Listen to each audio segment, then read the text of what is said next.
Welcome to the podcast where I talk about what really shapes our health, not just our habits, but our mindset.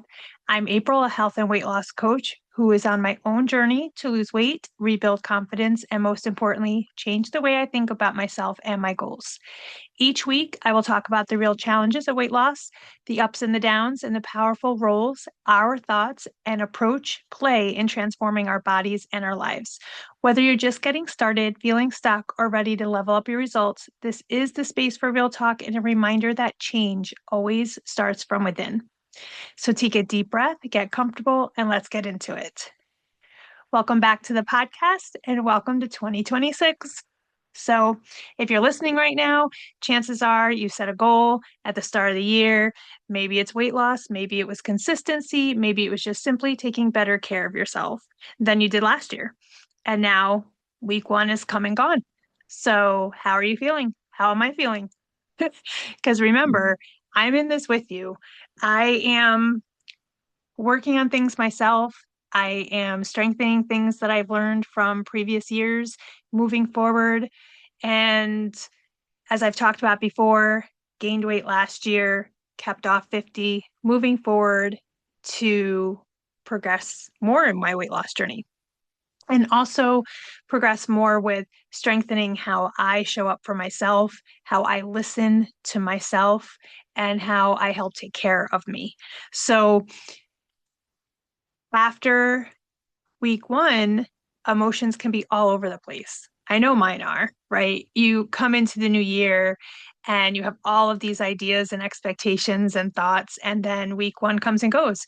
And some of us might have absolutely crushed the goals. You hit your workouts, you drank all your water, you went to bed on time, you stayed mindful with food, you showed up for yourself. And if that is you, that is amazing. And take a moment to really let that sink in, that those are huge wins and it matters. And acknowledging the weeks that we crush it or nail it or feel really good about what we did is so important to keeping us going, right? And others, or you might be feeling a little disappointed. Maybe you overshot your expectations. Maybe you didn't take time to think about how your week was really going to go and the reality of life, of how busy you might have been. Maybe some extra stressors came up and you weren't expecting how to handle that. And maybe it just didn't go as you pictured. And that's something to acknowledge and to learn from, not to take it as you failed already. The year's already messed up. It's so easy to do that when we have these ideals of how perfect we want it to be. And when it doesn't happen that way, it's so easy to be crushed, to think, I still can't do this. What happened? It's just the first week. So, right now, if you can, take a moment to write down two things. One, what went well this week? Even if you didn't hit any goal, you still went through the week. You're still here wanting to make changes. That is something, right? You could just say, forget it all. I'm done. Clearly, I can't do this, but you're still wanting to. And I know you're wanting to because you're listening to this podcast. So you must be like me, where you want to figure it out. So take a moment and write down something that did go well for you this week. Second, write down what you would like to continue working on for next week. So it's really important to take a moment and reflect back on the week. What goals did you have? What went well for you? What did you find ease with? What did you find to be a struggle? And I'll share for me. So I hit my water goal every day of 80 ounces. I have a range of 80 to 100, and I did that all this week. And I wrote a food plan daily and I assessed it daily. I shared it with a friend. I have a really great support system. I have friends who are goal minded and wanting to achieve the same things. So I've worked on reaching out to them and reestablishing some accountability partners. I also rejoined the program I left last year. When I've talked about previous podcasts, if you had caught them or not, I'll share that I was in a program that was very based on thought work, which I found so helpful and has helped me so much, which is part of what's created me wanting to do a podcast to share that with other people and how it helps. And I left because I had started therapy in August, and I just personally emotionally got very overwhelmed with everything. I was not quite prepared for everything that was going to come up in the therapy I was doing. And there was an opportunity to rejoin the program this year, and I have done that. And I feel really good about that because that was and is a support system that is very helpful to me. And so I am still in therapy, and I feel like the two will be very helpful while I still have my personal friends and my accountability partners and all of the support to keep me involved. And helping others also helps me. So I also have um, a person who, when I was going through life coaching certification, had volunteered to be a client to help me, meet a requirement for the certification. And she's reached out to ask to meet again, which is super awesome because, again, I help her and it also helps me. Whenever you help somebody in any kind of way, I think we always feel better and it keeps our mind in a different place and a gratefulness that's there. Um, and so what I want to continue for next week is I want to keep continuing to really hone in on the goal of the water and writing my plan and assessing it every day and getting sleep. I'm looking at those things as my focus for right now. I'm working on not overloading myself all at one time, saying I have to do this, I have to do that. And I feel really good about these focuses and also listening to podcasts that help me and which are part of the group that I rejoined. So those are my things that went well and what I want to continue working on. But I want you to notice I didn't say what I messed up on. I didn't use those words. Um, because that's not something that's encouraging. It doesn't help us to want to learn to move forward. If I say I messed up in this, I didn't do that.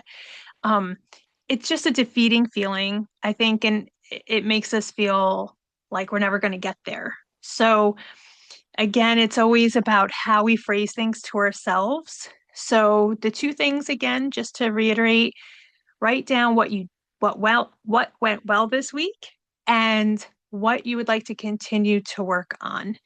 And keep in mind, it can be big or small. It can be anything. It doesn't have to be a specific thing. It could be drinking just a little more water. It could be that you cooked a meal at home. It could be that you went out and took half the meal home.